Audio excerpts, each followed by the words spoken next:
The Communist Party of the Philippines has put forward a directive and a public statement that they will now begin to use the new People's Army to carry out military attacks against U.S. targets within the Philippines.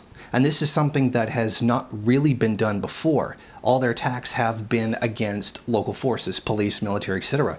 But now they are specifically telling them that in about 5 locations, they're going to begin carrying out military attacks against the United States. The CPP issued the statement April 4th at the start of the 2016 PH-US Balikatan joint military exercises, which saw the entry of some 5,000 US troops, war vehicles, and machineries.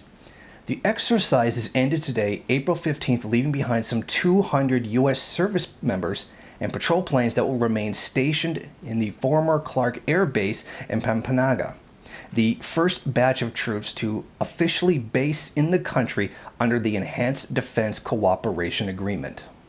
The statement by the Communist Party of the Philippines said, "The new People's Army must contribute to the struggle against U.S. military intervention and U.S. military bases, among others, directing tactical offensive against the host camps and the treacherous armed forces that provide perimeter security to the interventionist troops." Now, this should not be taken very lightly. Obviously, declaring your intention to attack U.S. military bases, even inside the Philippines, is a big deal. One of the long-standing pieces of the revolution in the Philippines has been that the U.S. has not been able to get involved with it because it's an internal matter. It is a matter of the people versus the government, and that therefore the U.S. has no jurisdiction to come in and do anything about it. It's not legally allowed, although there have been reported cases of the U.S. doing so anyway. However, if the NPA starts attacking U.S. military targets within the country, that would give the U.S. the justification necessary to start rolling in the entire U.S. war machine against the new People's Army and the Communist Party of the Philippines. And given the relative size of the new People's Army, I really question the wisdom of doing that at this point. I think it really would be biting off more than they can chew. Of course, the revolution needs to continue, and then there's a lot of talks about surrendering the armed struggle if Rodrigo Duterte becomes the president, which seems like it's going to be at this point because he's ahead in the polls. But I really have to wonder why they would make this statement, because obviously the United States doesn't like the Communist Party of the Philippines and doesn't like the new People's Army. Obviously, why would they? Because they're opposed to their occupation of the country.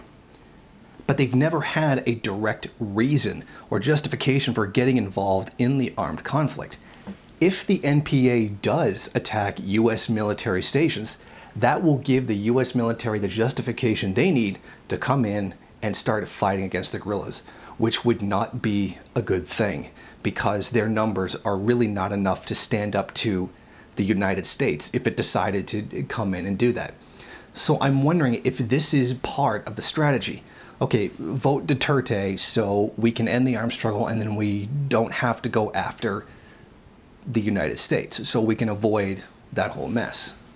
Again, I can't claim to know what they're thinking. I can only go by what they're saying. And as it seems right now, it would be a very bad idea to attack U.S. military bases at this point in the revolutionary struggle in the Philippines, because frankly, they don't have the power to actually take them on, especially when the U.S. government and the U.S. military comes down and starts doing a really big crackdown on them. Thank you for watching. Won't you go ahead, rate, comment, subscribe, and share on various social media. And if you want, you can head over to my Patreon page and show your support. Or you could head over to the MRN bookstore and check out some of the latest books available.